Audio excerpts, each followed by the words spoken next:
dudot lara. Kung supply kalan lamayan. Akin pare, mandudungal ka lalamot. Untag na napupukan niya 88.1 FM Radyo Pangasinan paborito. Bali-bali rito dugan da jay. Mandungal pa si rin. Ga, abayan mo, tamundong mo sa nagutan sa labi. Ayasu #1 pop music station, DWJE 88.1 FM, Radyo Pangasinan. Paborito. Parad aliguas, tan arangkaday kalasyaw, ang inyong lingkod sa ating bayan. Ang bawat isa ay mahalaga. Sama-sama nating itaguyod ang disiplina, malasakit, at tunay na pagbabago. Sa tulong ng inyong suporta, patuloy natin mapapalago ang ating komunidad. Malinis, ligtas, at maunlad. Isang mensahe mula kay Mayor Patrick Agustin Caraman. Kasama ninyo sa bawat hakbang tungo sa progresibong bayan. Alagang Caraman, Kalasyaw, para sa lahat. Tired of the stress and noise of the city and looking for the perfect getaway? Good thing there's J-Max Resort Hotel. Cozy rooms, a refreshing pool, and a peaceful escape for the whole family. Whether you are on a trip, a barkada outing, or even solo retreat, J-Max Resort Hotel is the perfect destination. So pack your bags, leave the stress behind, and discover the place where relaxation meets comfort. J-Max Resort Hotel, your perfect place for any kind of occasions. J-Max Resort Hotel is located at Villanueva Street, Poblacion Norte, Santa Barbara, Pangasinan. For inquiries, you may call at 0947-980-3263 or 075-636-8479. J-Max Resort Hotel. Popular sa balita, popular sa musika. Pangasinan Golfwaves Network Corporation. Sa Pangasinan, we are the #1 pop music station. DWJE 88.1 FM, Radyo Pangasinan. Paborito. Paboritong ang kabataan at matatanda. Paboritong pakinggan sa bus, tricycle, jeep at mga opisina. Paborito mo, paborito ko, paborito natin lahat. DWJE 88.1 FM, Radyo Pangasinan. #1 pop music station. Paborito. Ang susunod na programa ay rated GP. GP? Ano yun? Garantisadong pampaborito! Wadyala sa programa Mambangon si kayo kapaborito. Pakaringalan na sari balita, impormasyon at loob tanpaway na luyag na Pangasinan. Maabig yakabwasan Pangasinan. Maabig yakabwasan Pangasinan.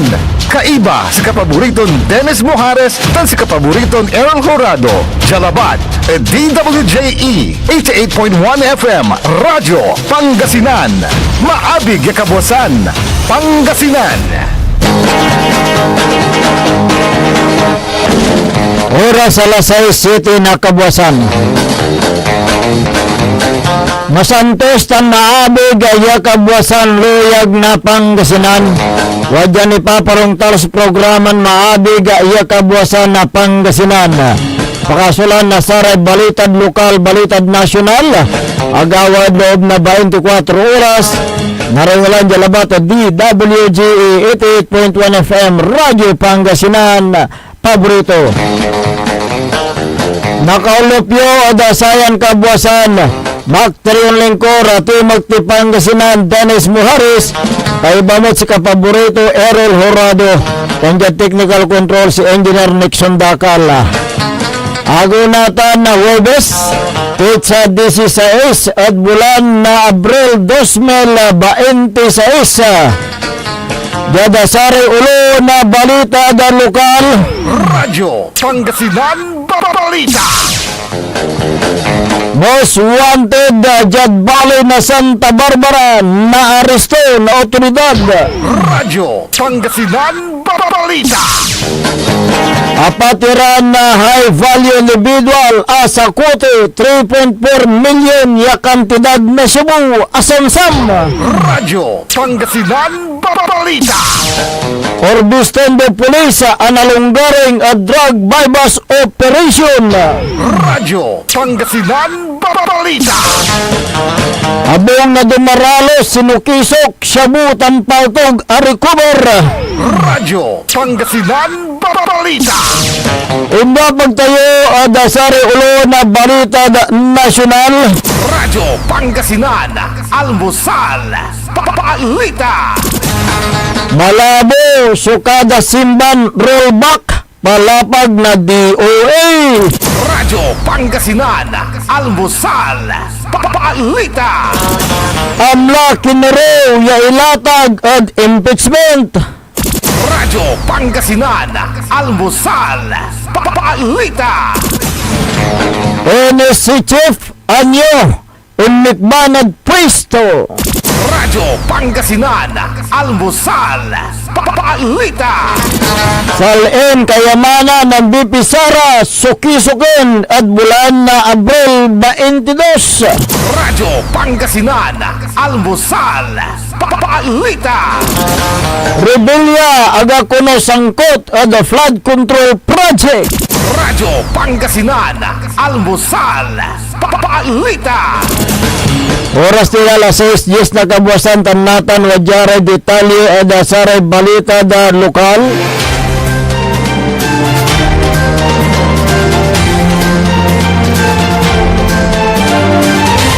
Sinukisok na sa retaklain ulo abong na dumaralo sa iya ginawad oras na alas 4:10 na valbangon jad barangay Ungiba balin na San Quintin Pangasinan. Sa may sospek yalaki sumantao na 46 awalaan na live-in partner residente na abit na lugar.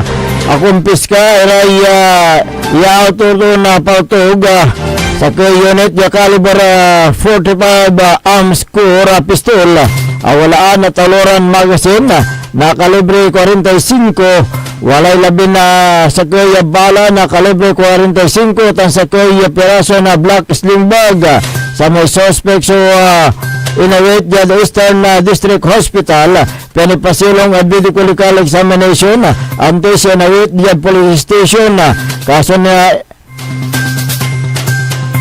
Insunggaya na Republic Act 10591 o Comprehensive Illegal Possession of Firearms and Ammunition sinsigapad korte laban na the suspect sa tanyang punsok-isok nataklan uloy sa base matla the search warrant yung paway na korte lapod pangyamot na illegal iapaltog.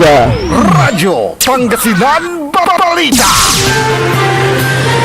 Akong piska na sa retaklay na uloy so yamot nalaki illegal ya druga at loob na abong tunya ya narumog jad barangay Poblacion Way sa Bali na Wingan Pangasinan sa may suspect. So walad sustenidad so siningkat ya tampol pasado alas 7 na labi na sa retaklay na uloy at bilambaloy sa may search warrant simpaksib na korte walay pizza to na Marso 31, 2026 Makalanor adin sunggay na Section 5 and 11 Article 2 na Republic Act 9165 o Comprehensive Dangerous Drug Act of 2002 sa ebidensya tan sa may suspect presenta jada prosecutor's office jad Bali na tayog Pangasinan sa may suspect nawit jada police station for proper disposition.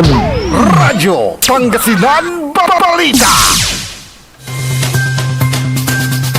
Matalong garing sa ginawan anti-illegal drug bypass operation ya ginawa na saray Orbistondo Police lapod ganga ng PNP Provincial Director Police Colonel Alvin Merculio sa tanya anti-drug bypass operation so yung kasad oras na alas 5:55 na ngaron jad barangay sa Mambugan at Abilan Baloy.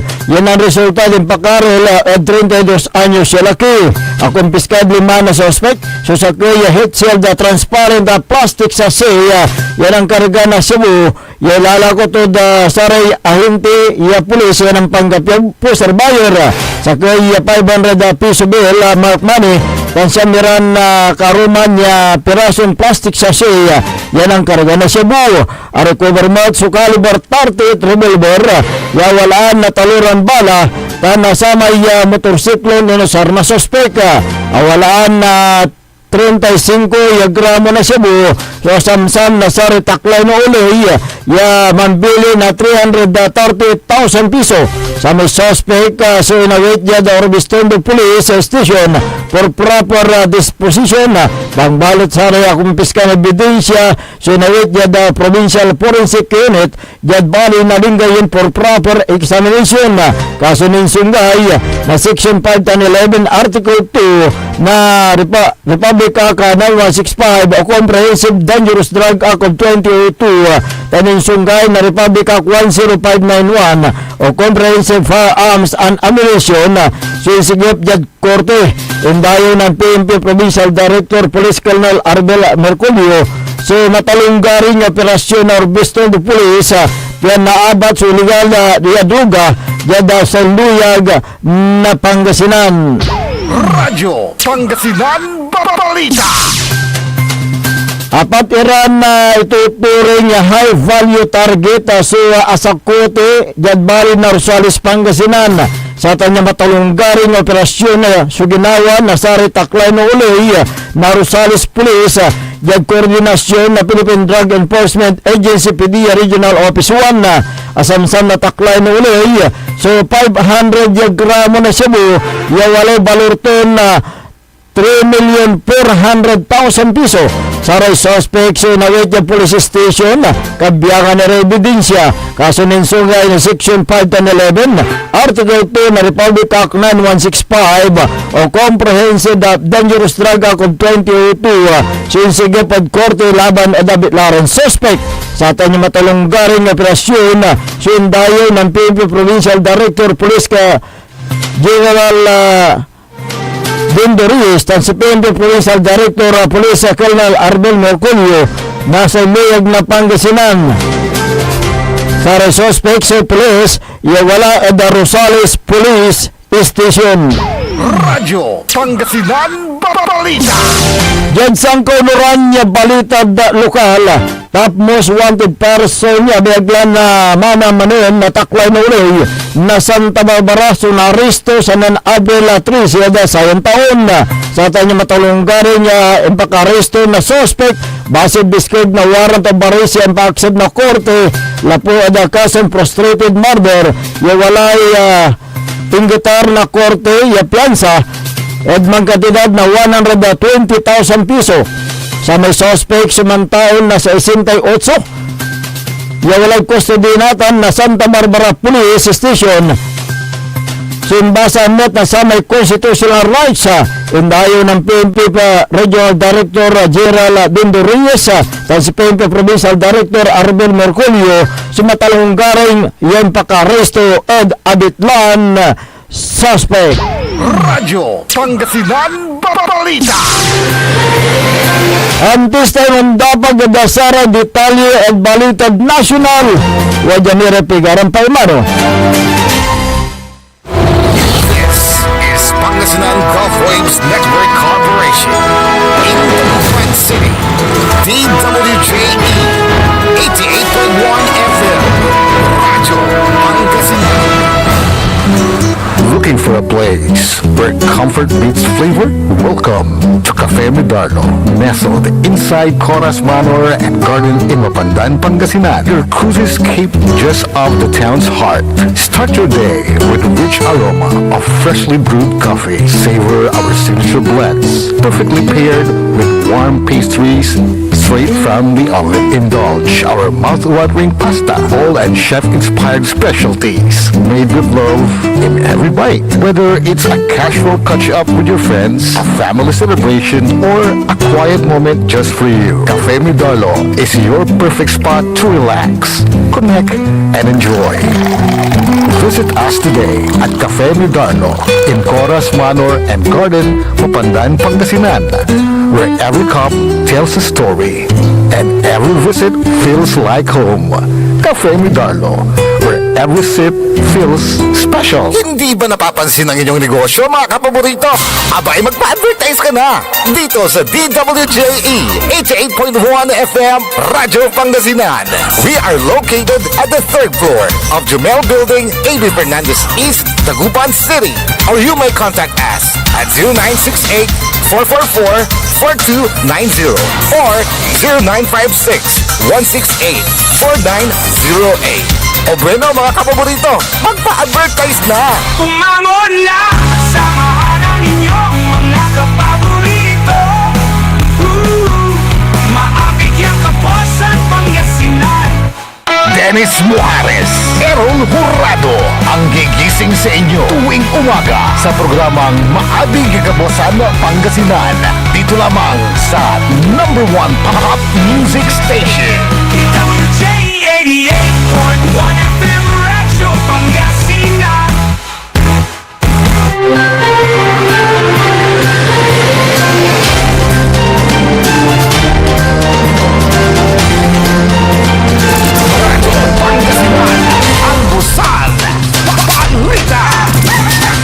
Alas 6:20 na po ng umaga, 6:20. Ako po ang inyong kapaborito, Kuya Errol Horado. At narito na po ang detalye ng ating mga pambungad. Almusal balita ngayong araw ng Thursday. Radyo Pangasinan, Almusal, Balita. Wala umanong katiyakan kung magtutuloy-tuloy na ang rollback sa presyo ng mga produktong petrolyo sa bansa. Matapos ang malakihang bawas presyo na pinairal ng mga kumpanya ng langis ngayong linggo. Ipinaliwanag ni Energy Secretary Sharon Garin na ang pinakahuling rollback ay dulot ng pansamantalang pagbaba ng presyo ng langis sa pandaigdigang merkado kasunod ng anunsyo ng ceasefire sa pagitan ng Estados Unidos at Iran. Gayunman hindi ito anya katiyakan na magtutuloy-tuloy ang rollback dahil nagpapatuloy pa rin ang tensyon sa gitnang silangan. Matatanda ang epektibo noong April 14, nagbawas ang mga kumpanya ng langis ng minimum na 20 pesos 0.89 centavos kada litro sa diesel, 4.43 pesos naman sa gasolina at 8.50 sa kerosene.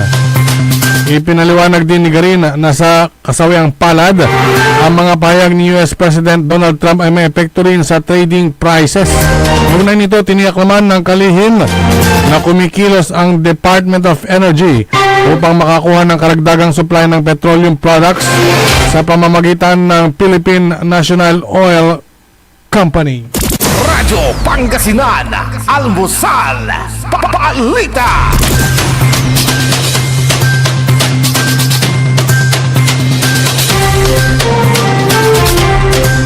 Radyo Pangasinan, Almusal, Balita.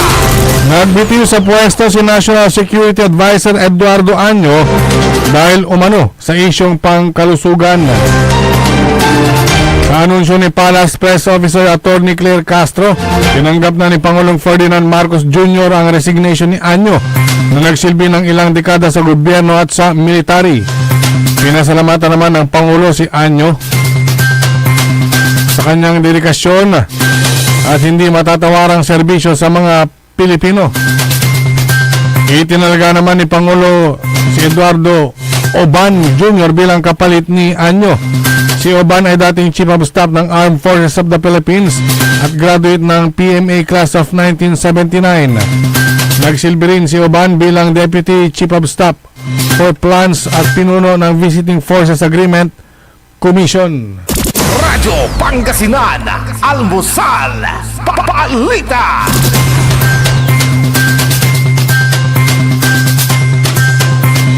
Sa iba pang mga balitang nasyonal, Radyo Pangasinan, Almusal, Balita. wala pang tumetestigong nagbibigay ng pahayag na nag-uugnay kay dating Senador Ramon Bong Revilla Jr. sa umano'y Ghost Flood Control Project sa Pandi, Bulacan matapos ang isang linggong tuloy-tuloy na pagdinig sa kanyang bill na application sa Sandigan Bayan 3rd Division. Mula nang magsimula ang mga pagdinig noong April 6, siyam na testigo na ang iniharap ng Office of Special Prosecutor upang tutulan ang aplikasyon ni Revilla para sa bail. Ngunit wala ni isa ang nakapagpatunay ng anumang koneksyon ng dating senador sa naturang proyekto. Unang humarap sa prosekusyon si Attorney Ivan Samson, isang investigador mula sa NBI na nanguna sa pagsisiyasat sa umano'y mga irregularidad kaugnay ng flood control project. Sumunod na tumestigo ang mga inhinyero mula sa DPWH, Bulacan 1st District Engineering Office na sina Engineer Aldo Santos at Engineer Kenneth Fernando upang magbigay ng mga teknikal na detalye tungkol sa proyekto. Sa isa sa mga pagdinig, naglabas ng subpina ang korte laban sa ilang opisyal ng DPWH upang linawin ang hindi pagkakatugma ng mga pahayag hinggil sa lokasyon ng proyekto. Ito ay matapos ituro ni Engineer Fernando ang iba pang lugar kumpara sa naunang tinukoy ni na Attorney Samson at Engineer Santos na kapwa nagsagawa ng inspeksyon. Ayon pa kay Engineer Fernando, ang lugar na sinuri ng NBI at ni Engineer Santos ay nagpapakita ng tapos na proyekto kaya't nagdudulot ito ng pagdududa kung ang proyekto ay tunay ngang ghost. Ang mga coordinates na nakasaad sa mga opisyal na record ay patuloy pang biniberipika. Noong April 8, tumistigo ang state witness na si Sally Santos ng Sims Construction na naghatid umano siya ng pera kay dating DPWH Hernandez. Gayunman, inamin niyang hindi niya kilala si Revilla at wala siyang naging anumang transaksyon dito. Upang mapabilis ang pagdinig, nagkasundo ang mga magkabilang panig na i-stipulate ang testimonya ng ilang testigo. Kabilang sina Diana Garcia at Engineer J.R. Amazona ng DPWH 1st District Engineering Office, Agnes Carlos ng Land Bank of the Philippines Malolos Highway Branch at Crescencia Sunga ng DBM. Inilala ng mga nasabing testigo ang mga dokumentong nasa kanilang pangangalaga, ngunit inamin na wala silang personal na kaalaman tungkol sa sinasabing flood control project, kaya't ang kanilang naging papel ay limitado at nagpagpapatunay ng mga record. Ayon sa mga abogado ni Revilla, kahit ang mga dokumentong iniharap ng prosekusyon ay hindi rin nagpapakita ng anumang ugnayan ng dating senador sa proyekto at wala rin umanong pangalan o lagda sa alinman sa mga ito. Hindi pa tapos ang presentasyon ng mga testigo ng prosekusyon at inaasahang ihaharap si dating Bulacan District Engineer Henry Alcantara sa muling pagdinig April 17 bukas. Radyo Pangasinan, Almusal, Balita.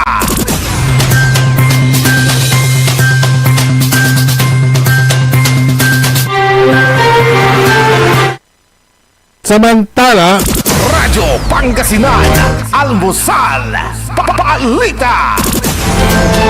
magpupokus ang House Committee on Justice sa paglobo ng kayamanan at Statements of Assets, Liabilities and Net Worth o SALN ni BP Sara Duterte sa susunod na pagdinig sa impeachment sa darating na April 22. Sa pagdinig, kamakalawa ay iprinsinta ang notary public, mga kinatawan at record ng Commission on Audit, Kamara, Philippine Statistics Authority at National Bureau of Investigation o NBI. Kabilang sa mga nasilip ng Justice Panel ay ang mga detalyadong accounts ng self-confessed bagman na si Ramil Madriaga. Sa ugnayan nito sa mga Duterte, ang findings ng NBI na ang mga acknowledgement receipts sa confidential funds ay sinulat ng isang tao lamang. Notice of disallowance ng Commission on Audit sa Office of the Vice President mula 2022 hanggang 2023. Report ng PSA sa mga di umano'y mga pangalan sa beneficiaries ng confidential funds na walang record ng kapanganakan, kamatayan at maging ng kasal.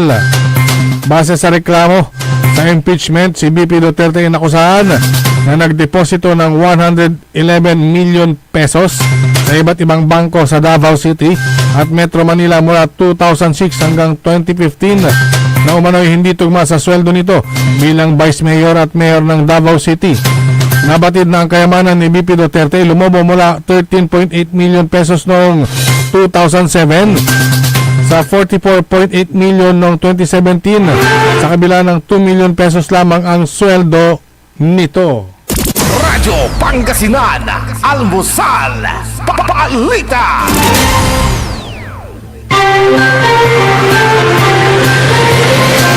Samantala, Radyo Pangasinan, Almusal, Papalita. Ipinatatawag ng House Committee on Justice si dating Senador Antonio Trillanes IV at mga opisyal ng Anti-Money Laundering Council kaugnay ng mga transaksyon sa bangko ni BP Duterte at sa pagpapatuloy ng pagdinig sa impeachment sa susunod na linggo. Itong Martes ng gabi inaprubahan ng Justice Panel na pinamumunuan ni Batangas 2nd District Representative Jerbil Luistro ang motion ni mamamayang liberal OML Party List Laila De Lima na mag-issue ng subpoena kay Trillanes at sa mga opisyal ng AMLAC. Si Trillanes ay may mga nalalaman umano at dokumento sa mga bank accounts si dating Pangulong Rodrigo Duterte at ng kanyang pamilya kabilang si BP Duterte. Hiniling din ay patatawag ang AMLAC na dumalo sa pagdinig sa April 22 at isumite ang mga report nito sa mga transaksyon sa bangko ni BP Sara at Mr. nitong si Attorney Manases Carpio mula 2006 hanggang 2025 na sinita ng bangko. Radyo Pangasinan, Almusal, Papalita.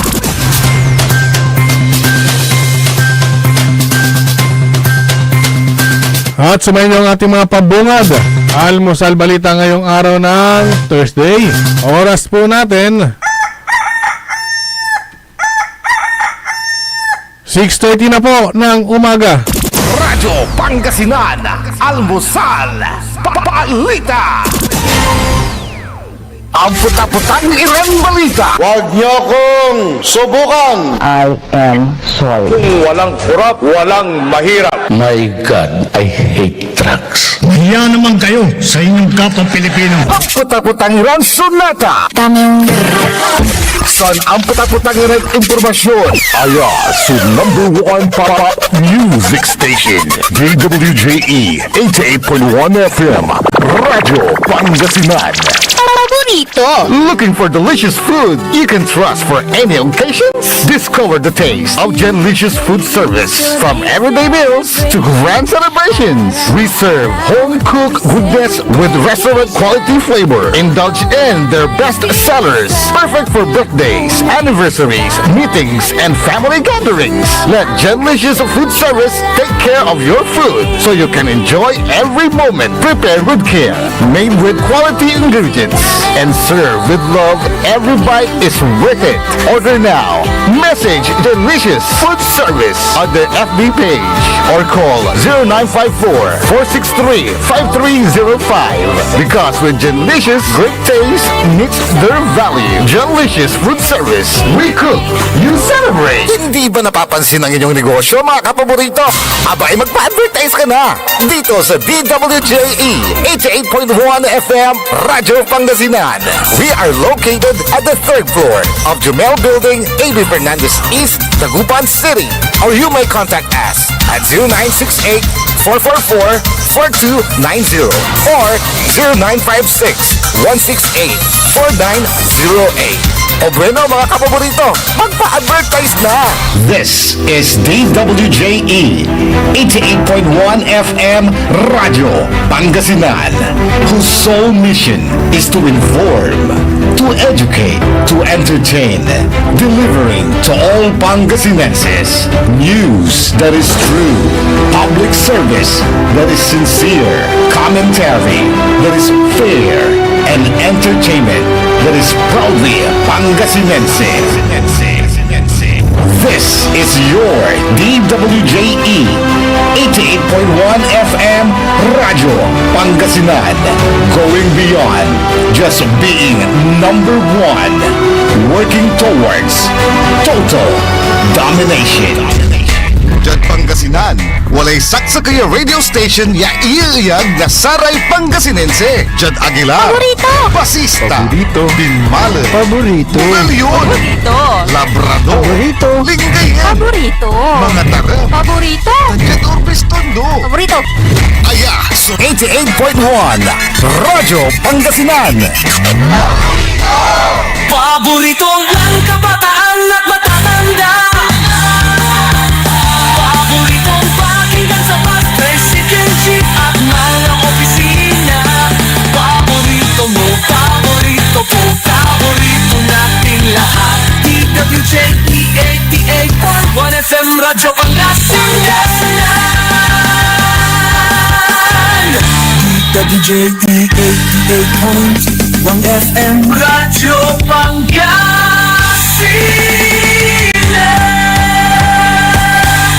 Paborito.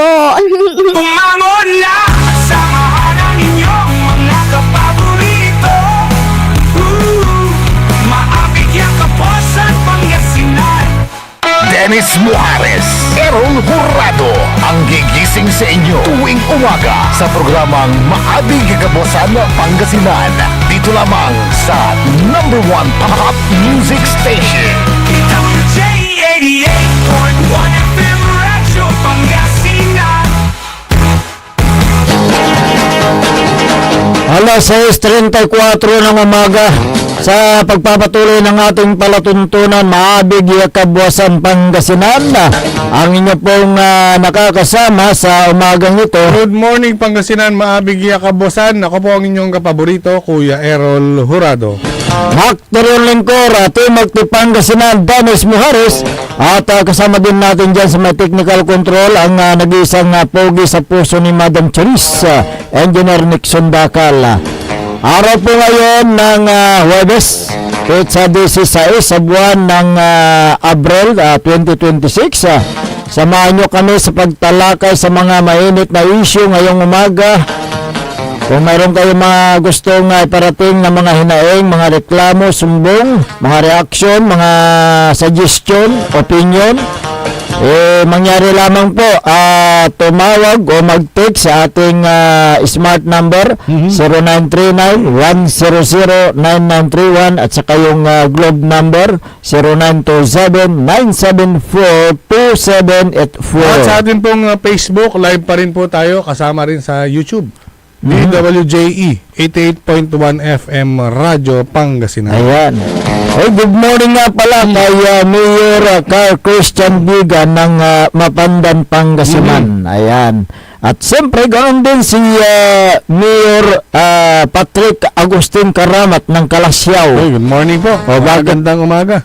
Kasi nabanggit ko ang dalawang bayan dahil yung mga dalawang bayan talagang may harmony ang executive at saka legislative. Kaya yung mga measures na ginagawa, pinapasa sa sangguniang bayan, sa legislative body, yung walang humaharang at tuloy-tuloy ang smooth ang pag-aproba ng naturang mga resolution o ordinansa. Pero yung budget, dumadaan sa tamang proseso. Tinatalakay maigi yan, di ba? Tulad ng yung annual investment plan. yung annual budget. Ang annual investment plan ng isang lokal na pamahalaan ay napakahalaga dahil dito nakasalalay ang mga isinusulong na programa at proyekto ng isang pamahalaan, di ba?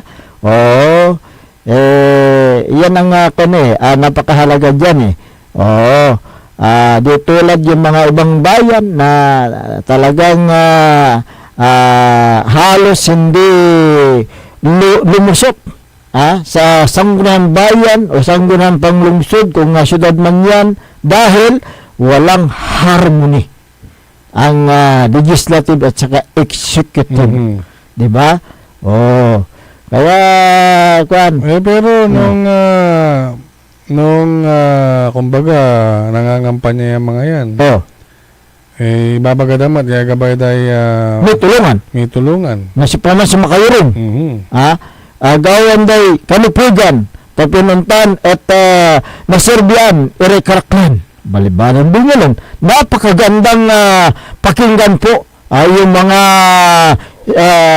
lumalabas sa bibig ng mga kandidato kapag darating yung halalan sa pangangampanya nila, napakasarap pakinggan. Pero pag sila'y nakaupo na, aba, kanya-kanyang hila dito. Diba? Anong nangyari dyan sa bayan ng Malasiki, Pangasinan? Kapaborito Irol. Diba? Teka, Malasiki? Oo. Ano mong nangyari dyan sa... Nung nakarang buwan, ay ipinasa nila. Oo. Ito total pag-usapan na lang natin. Although okay na. At sa wakas ay nakaraos na rin, ay pasa na. Pero nung mga nakaraang buwan, eto nga nagkaroon nga ng session diyan sa Sangguniang Bayan sa Malasiki at ipinasa nga yung kanilang annual investment plan. Yung 609 million Na 290,000 na annual budget fiscal year 2026. Nandiyan sa yung yung ginawa nilang Yung appropriation ordinance number ano ba ito? Number 004 -2025. An ordinance authorizing the annual budget of LGU Malasiki for fiscal year 2026 in the total amount of 609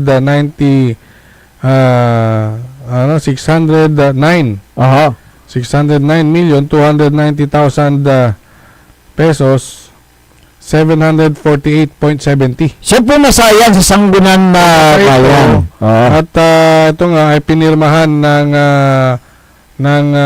lahat ng membro ng Sangguniang Bayan. Anonymously. Oo, lahat. Lahat. At siyempre nung pirma ng Sangguniang Bayan, siyempre pipirma rin yung Vice Mayor at si Mayor. Ayan. Bago idalhin doon sa Sangguniang Panlalawigan. So, ibig sabihin, ito po ay planchado na sa kanilang Sangguniang Bayan. Walang nag-object. Walang nag-object, bagkus lahat po sila ay umapprove. Dahil yung humahawak sa Committee on Appropriation ay itong si Councilor Espinosa, Norman Espinosa. Siya yung Committee on Appropriation. Di ba? Ngayon, dinala doon sa Sangguniang Panlalawigan for review at saka approval kung i-review nila kung tama yung ginawa sa baba. May mga dapat bang baguhin. So, medyo nagtagal ng kaunti doon sa Sangguniang Panlalawigan dahil nga doon sa inaakala ng mga taga Malasiki na yung pag invite sa mga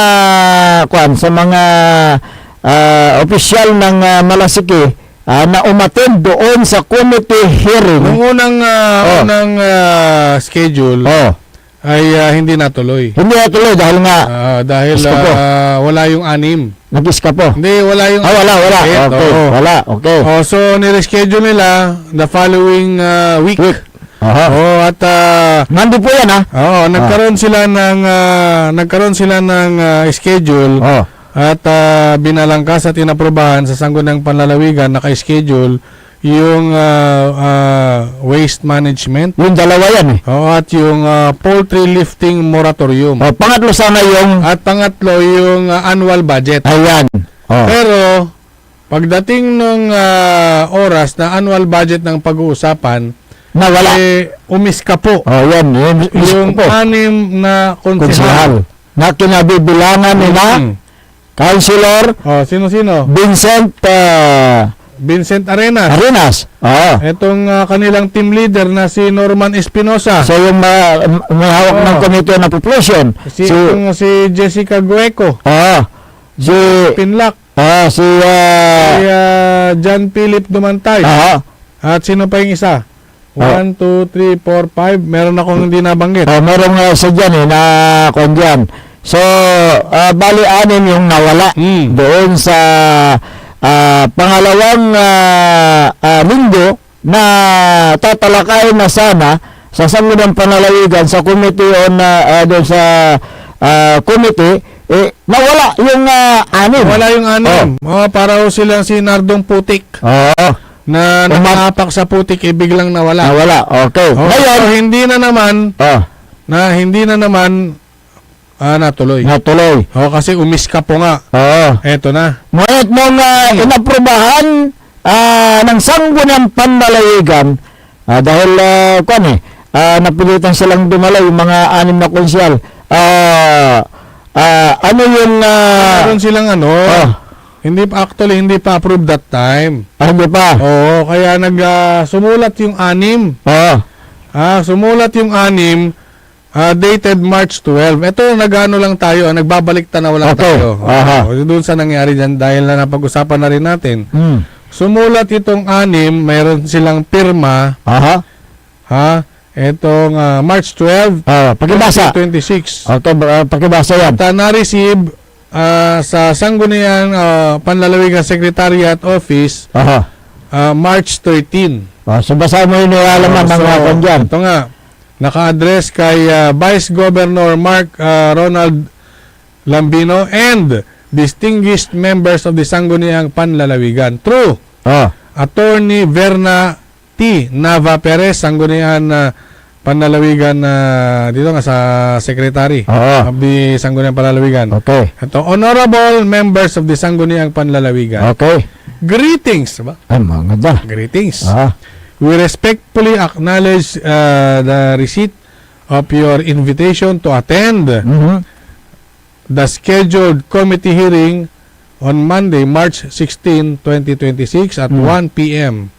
At the Session Hall, Capitol Building, Lingayen, Pangasinan to hear the merits of Ordinance Numbers 005 and 008. So ano ba yung 005? At ano yung 008? Okay. Yan. Both series of 2025 as well as the annual budget and annual investment program. So ibig sabihin, nakatanggap sila yung mga konsyal ng sulat, invitation galing sa Sangguniang Panlalawigan. Na dumalo sa hearing, committee hearing. Dadalo sa March 16, pero ito nga sumulat nga sila. Sumulat sila. So we understand express our sincere appreciation to the Honorable Sangguniang Panlalawigan for including aforementioned matters in the agenda for deliberation. Okay, tuloy. Okay.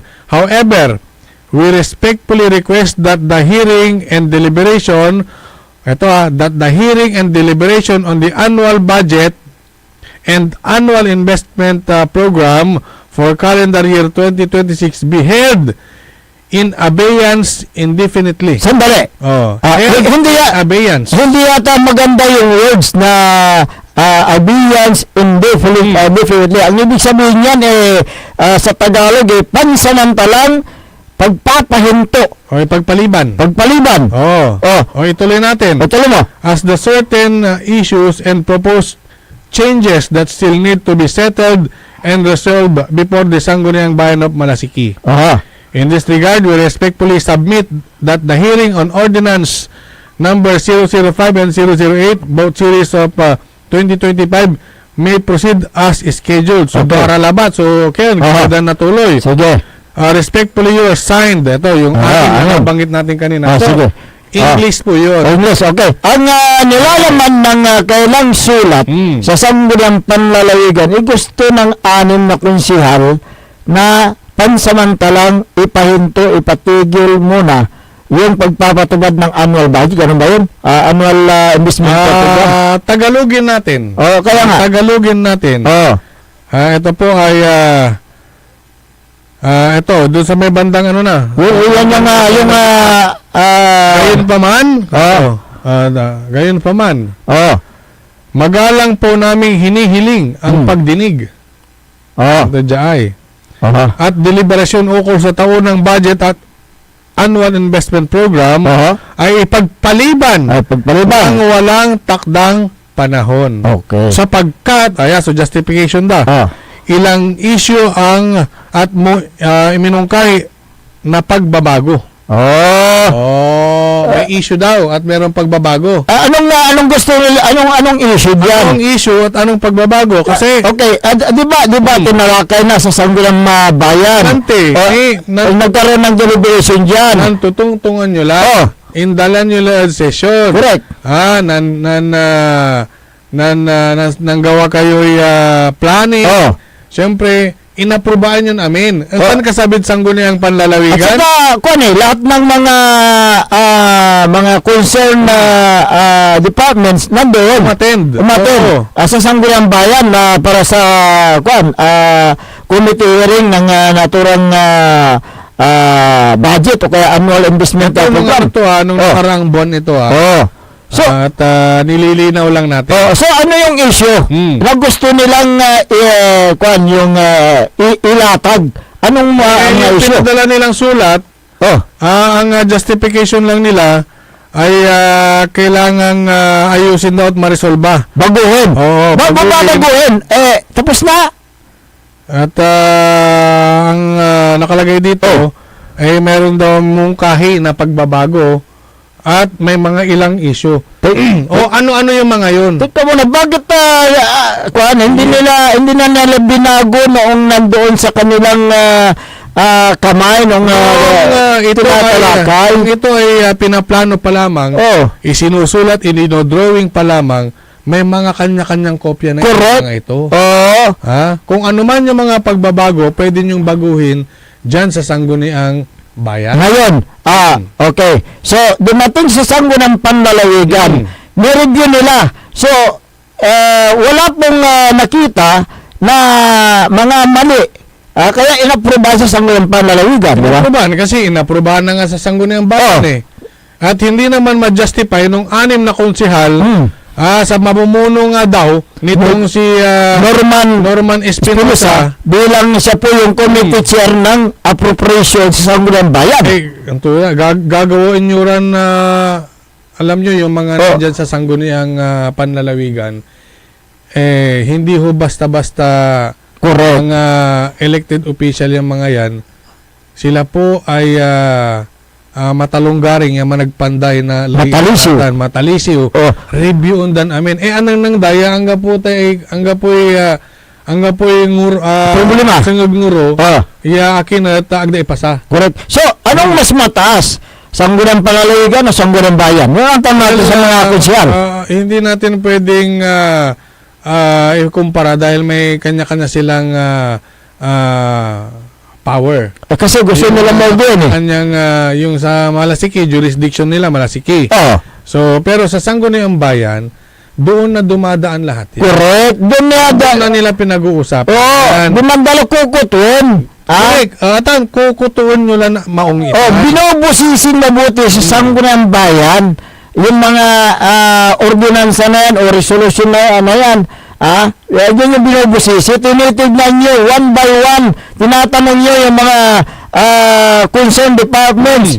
Kung ano po yung mga gusto nilang idagdag o gusto nilang tanggalin. Diba? So, napag-usapan na dyan. Bakit po pagdating sa panlalawigan, ang dami pang mga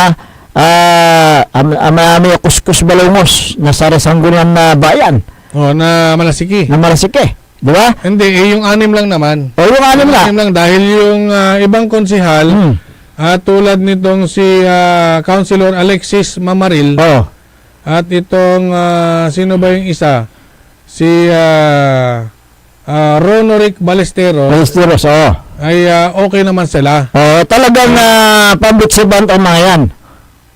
Sino kaya yung yung pang-anim? Dahil ako nabanggit. Yung isang kwento na mga yung isang kwento. Kasi yung 6 na ito na sumulat at may pirma, itong si Andy nang kuladya ay Dyan sa isa, yung isa dyan. pirma da.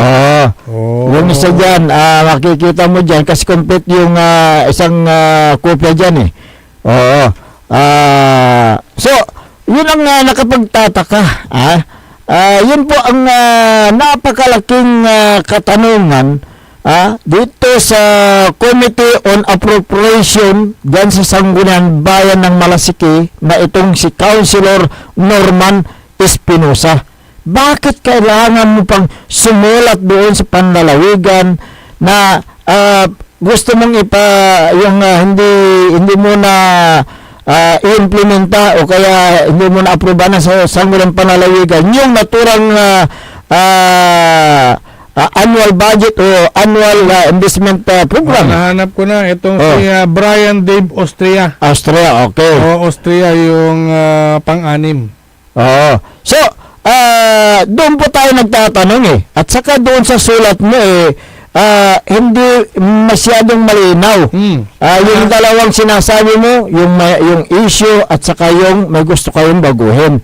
Issue, ang sabi dito ay ipagpaliban ng walang takdang panahon sapagkat may ilang issue at mga iminukahing pagbabago. Dapat kailangan pang maayos at maresolba sa Sangguniang Bayan. Akin agilay na figure. Wala Sangguniang Panlalawigan, wala na schedule yung demand.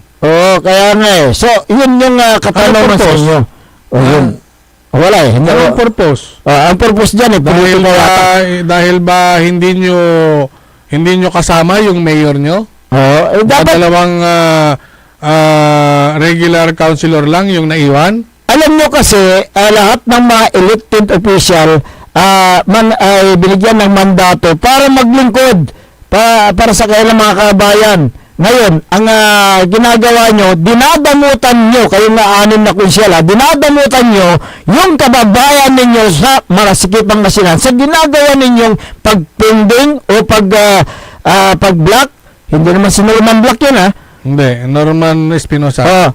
Pag-block sa pag-implement ng naturang annual budget o annual investment plan. Yung kanilang annual budget at annual investment plan ay pumasa sa Sangguniang Panlalawigan na masama siguro yung loob ng 6. Bakit masama? Bakit pumasa?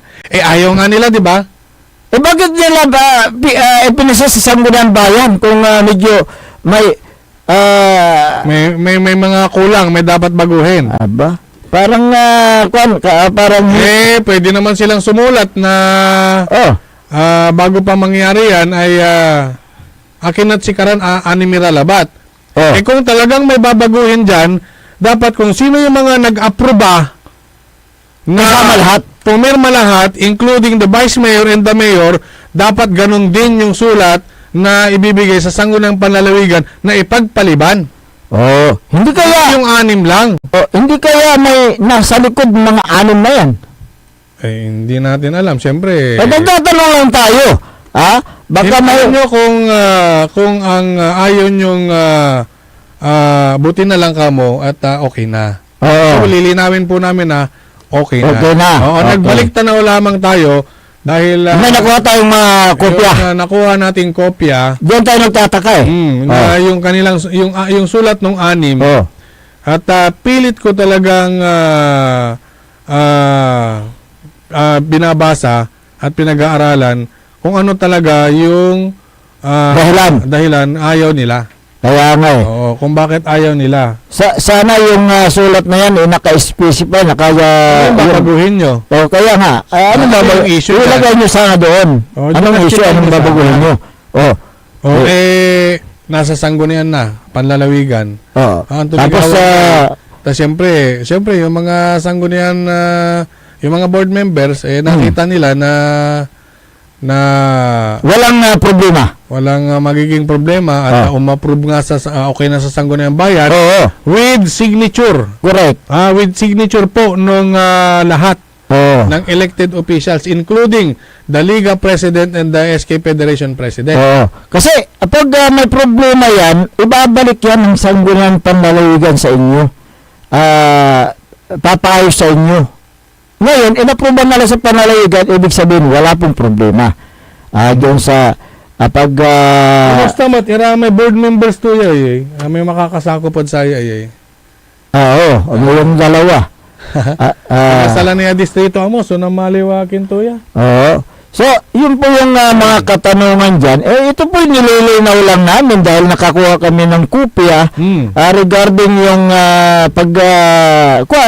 pagharag, nga, o kaya pag ayaw nyo lang muna sa sangguan palalawigan. Ito nyo, no? Nung una, hindi kayo umattend. Pangalawa, umattend kayo, pero umalis kayo. Kaya Budget na yung pag-uusapan. Tapos pangatlo, may sulat kayo. Ha? Nga may gusto kayong baguhin. So yun po ang kwan dyan. Pilit yatang dinidelay yung naturang annual budget na yan para hindi makapag-implementa ng mga programa at proyekto. Sinong kawawa dito? Mayor ba ang kawawa? Hindi. Ang kawawa dyan taong bayan. Dahil yung nilaan na budget dyan ay para sa mga programa ng pangkalahatan. Nandyan na yung edukasyon, nandyan na yung kalusugan, etc. Yung mga infra. Kaya ang dinadamutan ninyo, kayong 6 na konsyal dyan sa Malasiki ay ang taong bayan, hindi po ang mayor ninyo. Pero buti na lang. Okay na. Bebe, pasado na. May singit lang natin eh. Siyempre, nakukuha tayo ng hindi yan ang ilatag din natin. Dahil nilatag nila yan sa sanggunang panlalawigan public to commission para malaman ng taong bayan kung ano talaga ang rason bakit tila yata dinidili nila yung pag-approve dyan sa annual investment plan o kaya annual budget. Pero nagpapasalamat po ang taong bayan dahil inaproban ng sanggunang panlalawigan. Sa aming pagbabalik, talakayan din natin, mayroon tayong panayam kay Simpelco spokesperson Risa Rios. Madam Rizal. Kaugnay dito sa itong nangyayari ngayon. Naka-crisis. Ano po ang mga hakbangin ng Central Pangasinan Electric Cooperative. Yun po ay malaman ninyo makalipas lang po ng ilang palala.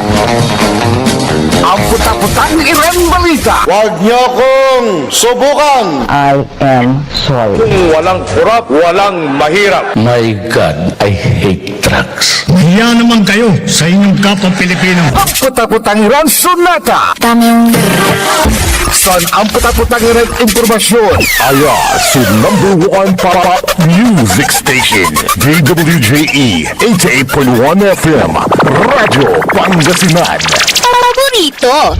Parang aliguas, tan arangkaday kalasyaw, ang inyong lingkod sa ating bayan. Ang bawat isa ay mahalaga.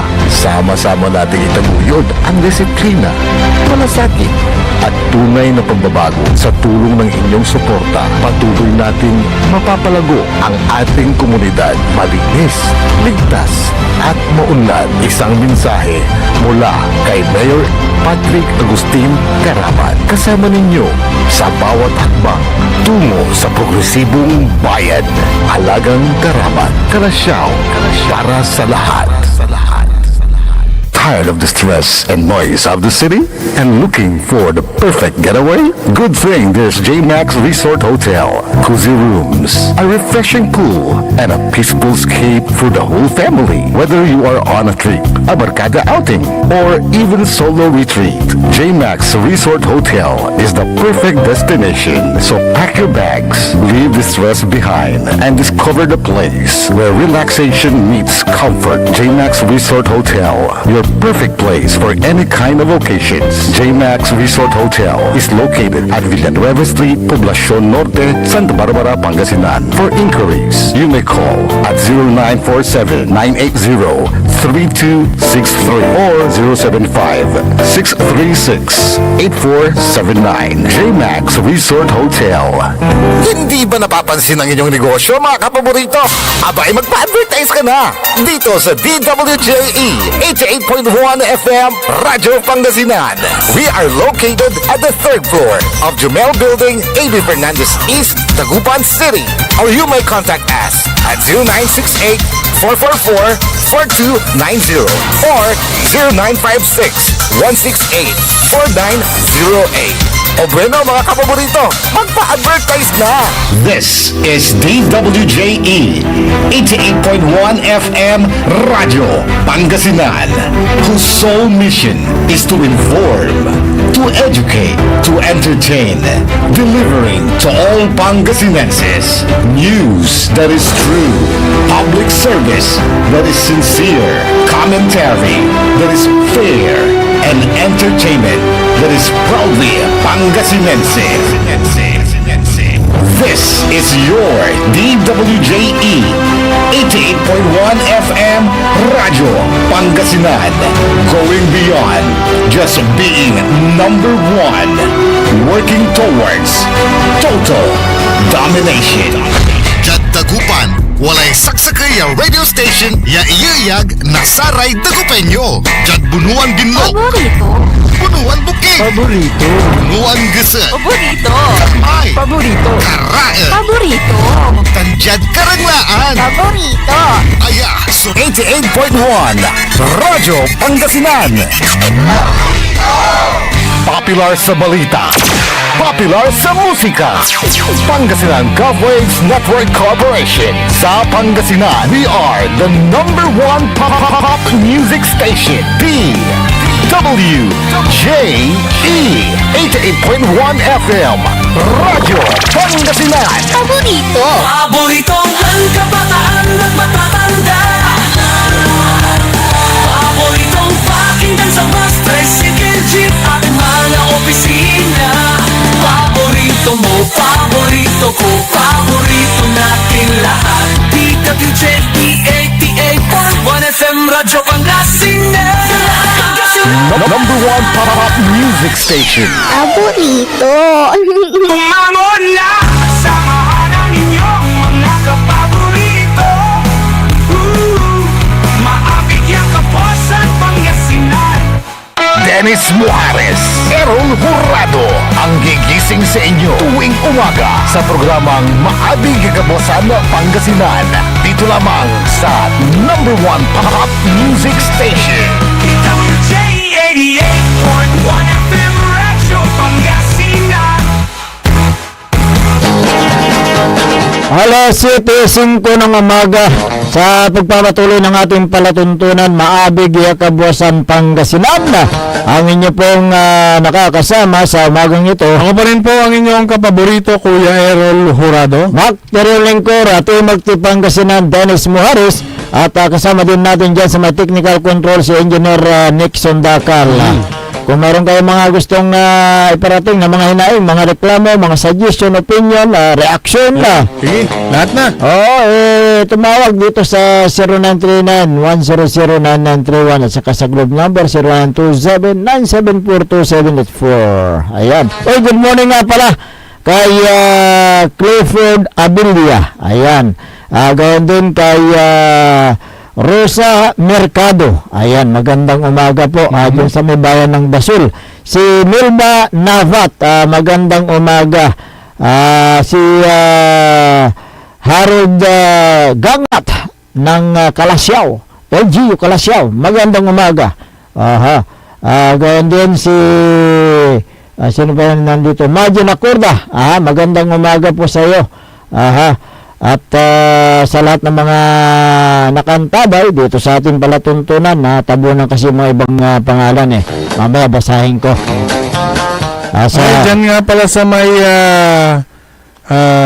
barangay Kintong. Kintong. Kintong. Dyan sa Sangkalos. kumparita. Oo. Mangiimbita manaya, ta kapista anda. Ganun ba? Oo, sa araw ng, ito na, Sabado, pero, ang tamawa, Oo. sa impasabidad sa isikatayo, Hmm. aglara ng gastos na may bunga Bungga. para sa pista da bagkos, Hmm. amin pamilya. Hmm. Amin pamilya, regardless, no, siya kaya bungat samplurang pamilya. Oh. Ini dan iran bulas. Uy! 1,330. Ya, pamilya. Pamilya. Oo. So, 1,330 packs. pigarang kilomit kasi. 3 kilos. 3 kilos. Per family. Ay, marakabatan. Hangga po'y nilagsanan. On. Hangga po'y nilabi. On. At Pantay-pantay. na dilata. Oo. So, taloran kilon bulas, tan dilata, may gasusunod pista, Oo. interlaad tayo totoo. Ayan. Marakabatan. Meron konting salo-salo Oo. sa Sabado at hindi daw matutuloy ang handaan pag hindi daw nakita si Dennis Mojares. Ganun ba yun? Oo. Cancel ang kainan. Hanggang po Mr. Mojares. Pero wala akong dalang plato eh. Ha? Wala lang may kin. Ayan, sige. Good morning, Kapitan Bob. Kapitan Bob Hutchi. Ayan. Barangay Kintong. Ayan. Saan ang kinya? Si Liga President. Liga President Boyet Maga. Ayan, good morning po sa inyo dyan at happy pista, although na wala nang mga activities, celebration, bagkos yung ilalansa na sa mga activities, Mga gastusin, sa mga bonggang gastusin. Pinambili na lang. Pinambili ng na lang bigas na ibigay sa mga pamilya dyan sa Barangay Kintong. 1,330 families. At least everybody's happy. Tama. Ayan, nasa pamilya. Ayan. Don Ramon Bautista. Hi, good morning, sir. Magandang umaga dyan sa may Region 1 Medical Center. Si Director Roland Mejia. Si Medical Center, Centennial Medical Center Chief. Ayan, magandang umaga po sa inyo Joseph dyan. Roland Mejia.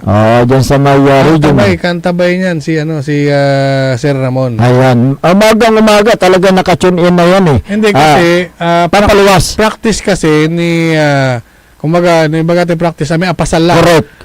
Every morning. At masakbay unalis at banawag. Ta datin vice mayor na manawag itan. Datin board member. So kada masakbay unalis mula dyan Dagupan City dito na Region 1 Medical Center dugaruga at mandura nga saray issue saray balita. Di man na lugar na timing ang damot yung programa at si Katoy yakin akatune inan. Wala may mantutupatan siya. Akin at binanggit yung dating board member Don Ramon Bautista kung senior. Totoo naman. At tayo kasi nansama na naamay kauna-unahan ton limisatan sa PCL si Katoy sang kaunaan. PCL unang Councilors League President. Correct. Naluyag na Pangasinan. So, nasa history rin pala. Siya ang nasa history. Politika, itong si Sir Ramon dahil siya ang pinakauna. Correct. Na PCL President. Ayan. Good morning po sa inyo dyan sa bayan ng Manawag, Pangasinan. Okay. Kailan ba yung kanila yan? Dyan sa Manawag yung okasyon? Sa Sa 22. 22 din. 22. So, ilang araw na lang. Centennial Celebration din. Okay.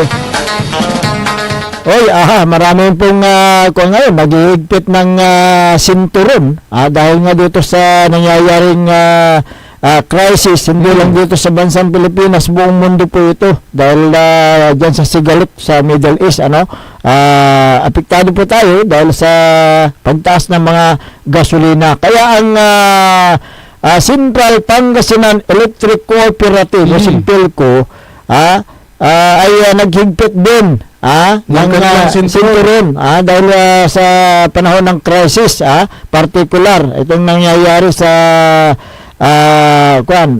pag yung supply ng yung gasolina Siyempre, anong gagamitin pag sa enerhiya, kailangan mo ng gasolina. Yung mga mobility pa lang, no? Mga sasakyan, Kaya nga service nila sa pagbibigay serbisyo. Kaya Ito ay ang Sinpelco ay nakatuon sa energy conservation measures at pagpapalakas ng resilience ng mga Sinpelco.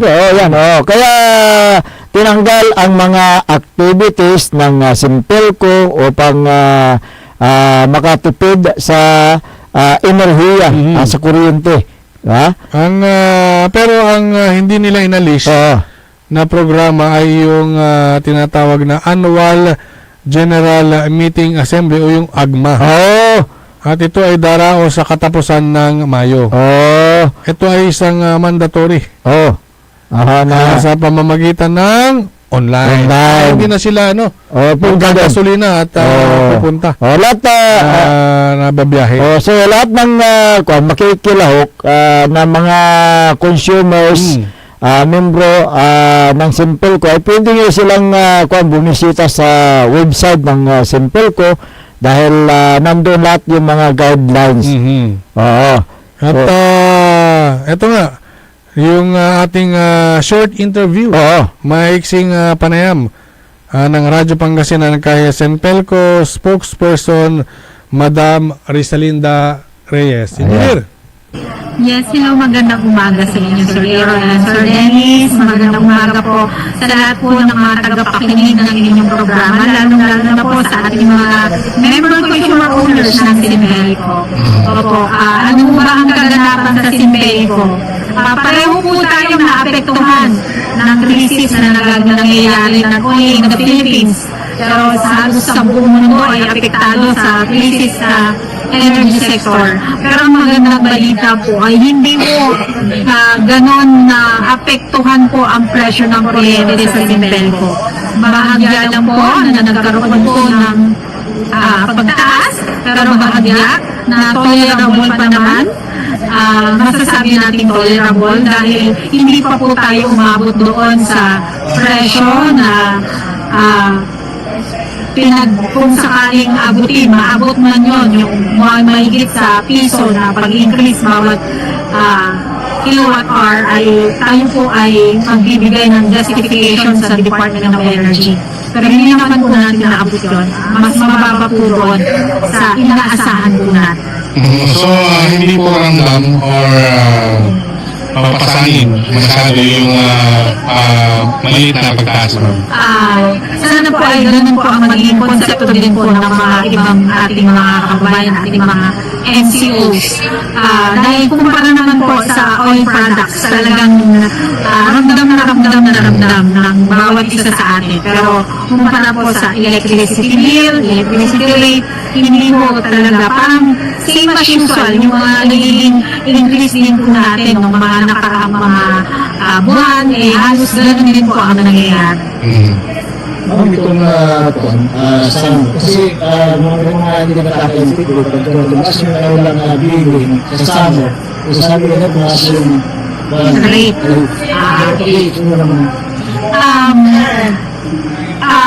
Paano ba? Siyempre kapag tumaas po ang konsumo, tataas din po ang kanilang electricity bill. Bakit po ba tumataas ang ating konsumo? Dahil sa init ng panahon. Pag mainit ang panahon, mas madalas po tayong nagbubukas ng refrigerator po natin. Bakit? Dahil kailangan natin ng malamig na tubig, malampang refresh. Kaya mas madalas po tayong pagbukas, papasara. Isa po yun sa mga nakakadagdag. Pero maliit man yun, pero nakakadagdag. Mas marami tayong ginagamit na appliances para makapagbigay ng kaginhawaan sa ating pakiramdam. Kung yung dating electric fan na ginagamit natin na 3 oras, ngayon ay halos 24 hours. Di ba? Yung mga air condition natin na dating hindi natin siniswitch natin. So, yung mga iba nating kababayan, sasabihin nila, hindi naman kami nagdagdag ng aming appliances. True. Totoo naman hindi sila nagdagdag. Pero nagdagdag sila ng oras ng paggamit. Kaya talagang tumataas. Pag tumataas ang konsumo, tumataas tumataas ang kanilang electricity bill. Kaya hindi mo actually tumataas yung rate, pero tumataas lang po yung kanilang consumption.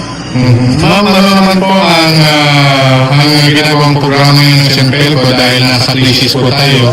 Kumusta po yung manpower? Ano na po ang operation na ginagawa po natin dito, ma'am?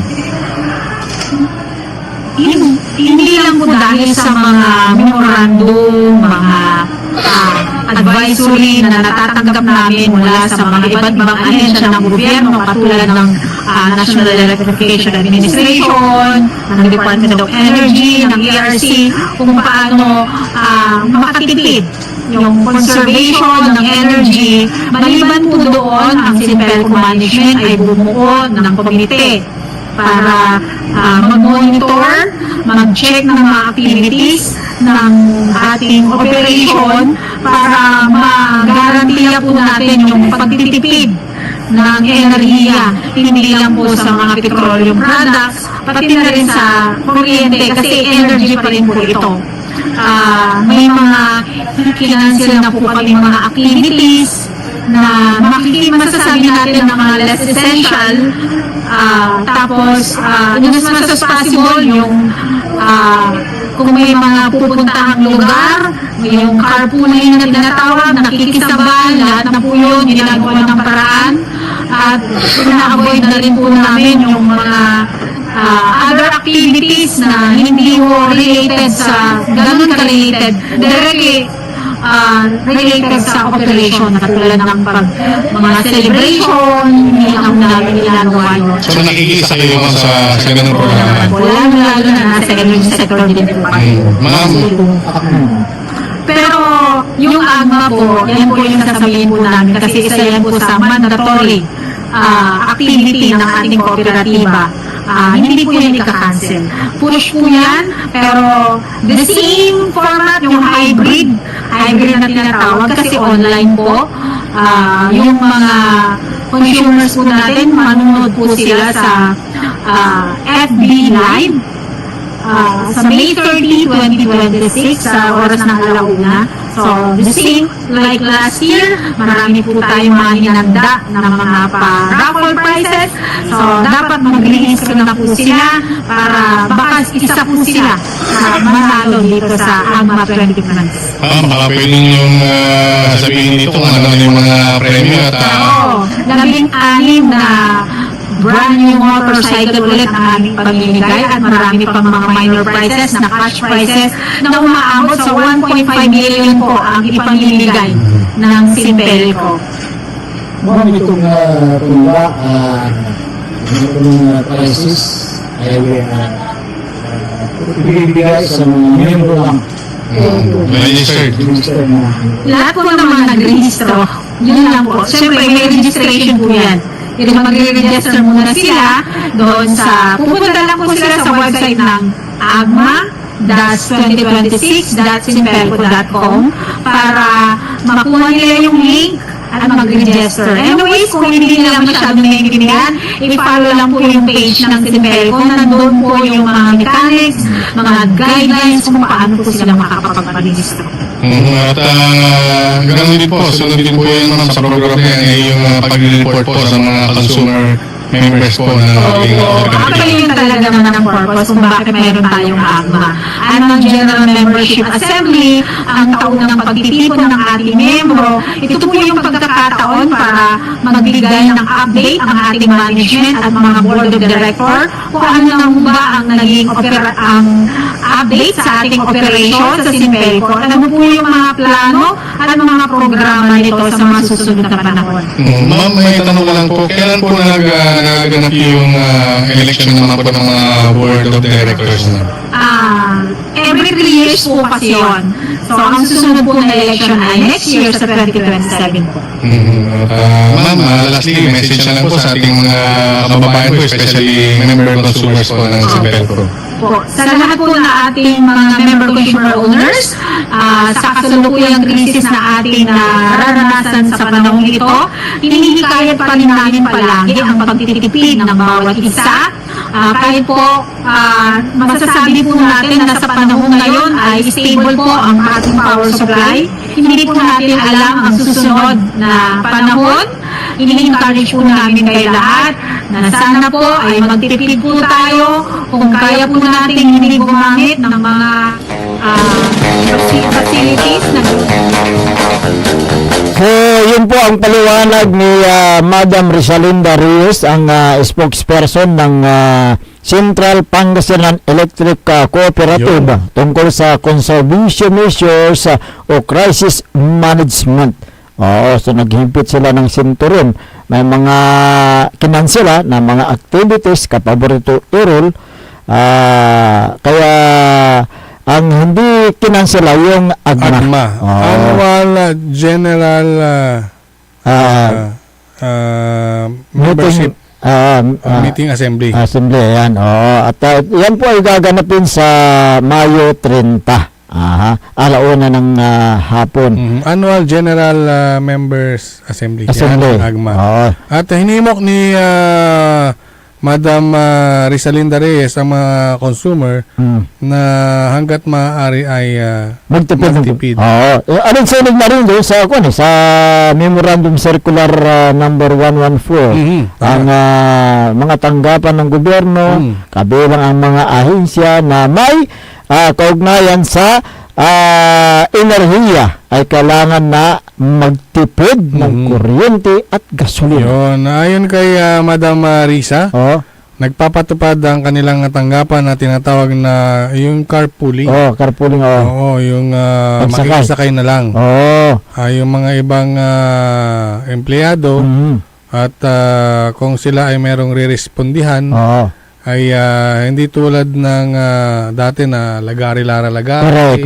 Ngayon talagang biyahe nata no iner may intawag at sikara san iralaen. Ayan, kaya lahat ng mga ahensya ngayon, lahat ng mga nasa ahensya ng gobyerno talaga nagtitipid, maging mga LGU nagtitipid dahil nga dito sa nangyayaring tension dyan sa may Middle East at siyempre dyan po nang gagaling yung gasolina natin. Kaya nagsitaasan po ang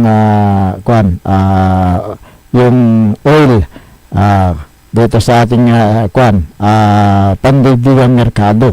Kaya ang sabi ni Madam Risa Reyes sila din nagtitipid. Nagtitipid din. Ang hakbang na ito, ang simpil ko ay bilang pagtalima sa kautusan ng Pangulong Ferdinand Marcos Jr. at ang tanggapan ng National Electrification Administration. Okay. Magandang umaga kay Manager Joe Dedi. Nandyan na. Sabay natin. Hindi maaga. Hindi pa sumikat yung araw diba, Manager? Ang putang lang. Ang putang lang? Kurang butol dyan. Thank you very much, Manager. Malamig dito sa amin. Kinaraunan ni na engineer. Mula sa 0981-6692, mga idol, maaga pamumulitika ng 6 na konsyal sa Malasiki. Serbisyo kailangan namin, hindi politika. Mitan. Ayan. 0986-4720, idol, maganda ang pagtipid ng gasolina at kuryente. Sana hindi tipid ang supply ng kuryente. Okay. Siyempre, pag ng mga din, scheduled. Okay. 0999-3361, matagal nang nagtitipid. Ang simple ko, sabi niya naman. Sige. 0967-3501, dapat huwag iboto ang mga konsihal na ayaw ang progreso sa Malasiki. Si 0956-3729, politika kasi, idol, may nasa likod ang 6 na konsihal. Gusto hindi ipatupad ang EIP para walang magawa na proyekto si Mayor Ape. Hindi nyo mayayari sa isip ng mga tao. Pero nililinaw po namin na ay ipinasa na po sa Sangguniang Panlalawigan. Ayan, o. Sige, mag-exercise muna tayo, engineer. Meron pa. Sige, bato mo. Meron pang time. Okay, sige, tika,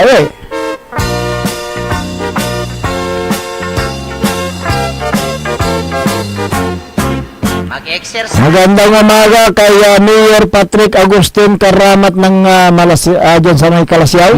Mamalasiki si Mayor Alpis. Ayan, oo. Si ano nga pala, si Councilor Kyle Gaspar. Magandang umaga si Councilor Elias Villanueva. Councilor Manny Datwin. Good morning. Si Councilor Mike Sison, good morning. Councilor Jopi. Floresco, magandang umaga. Ayan, at good morning din kay former Councilor Gerald Apicial. Yung former councilor din. At former kapitan. Mil Sapera. Good morning. Banawang. Dating iski rin yan Nag-iski yan si Mel Sapira. Noon, Sangguniang Kabataan. Pero SK pa rin siya. Sangguniang Katandaan. Sige. Good morning po kay Kapitan Saldi Bauson ng Barangay Macabito, Kalasyaw. Si Dr. Felix Domicilio. Si Sir Jeffrey. Sir Jeff, good morning. Si Boss Darwin, magandang umaga dyan sa may bayan ng Mapandang, Pangasinan. Magandang umaga din sa lahat ng mga nakantabay sa ating palatuntunan. Diyan sa may Kusinok Donors sa may Malanay, Santa Barbara at 88 Infinity Construction. 888. At ganoon din, Kapi Midarlo, dyan sa may Kuras Manor, Mapandang, Pangasinan. Dyan sa may mga dyan, si Councilor Chimeros Flores, magandang umaga. Ganoon din si Vice Mayor. Johnny Cabrera, good morning. Good morning po. At siyempre, si Sir Jonar Lapore. Dyan sa may JML Car Shop, good morning. Ayan. Siari P. Tirado ng Alaminos City, magandang umaga. Priscilla Villabuaga Solis, Romeo Hines Dr. ng Burgos, magandang umaga sa inyo. Si Mar Pascua, Merlita Abilia, magandang umaga. Lisa Sim, magandang umaga. Ayan, sige. Yayo Yoko Batutaitan Cecil. Magandang umaga. Good morning. Si Sir Ben Hobillanos. Diyan sa Kalasya, magandang umaga. Jessica Bulataw, magandang umaga. Makina Balakabak Soriano, magandang umaga. At si Paing Palus ng Barangay Kalawagan, Lawak, Pangasinan. Wala na po tayong sapat na oras sa ating palatuntunan, kaya kayo po pansamantalang namamaalam na sa Himpapawid. Magbabalik bukas ang inyo pong nakasama sa umagang ito. Ako po ang inyong kapaborito, Kuya Errol Jurado. Mactarol Lingkora, Team Magtipangasinan, Talis Muharis. At ganoon din dyan sa may technical control, nag-iisang pugi sa puso ni Madam Charis, Engineer Nixon Dakal. Sa aking gawing kanan, Station Manager Joy Baby. Ang tabayanan na susunod na palatuntunan ni kapaborito RJ Jimenez sa programang Liknaay Balay dito naman sa DWG 88.1 FM Radyo Pangasinan. Paborito! Wadjala sa programang